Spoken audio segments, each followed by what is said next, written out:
যত সব রাস্তা দেখে চলতে পারে না।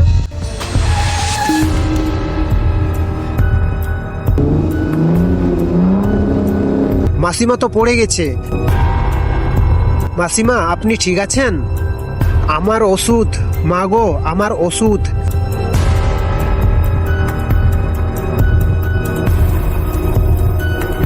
লিজা বলে, উঠুন মাসিমা। আপনি ঠিক আছেন মাসিমা? মাসিমা বলেন, সুখী হও মা। ছেলে তখন মা মা বলে দৌড়ে আসে। কি হয়েছে মা? মা তখন ছেলেকে বলে, একটা গাড়ি এসে আমাকে ধাক্কা মেরে চলে যায়। তখন এই মেয়ে এসে আমাকে সাহায্য করে।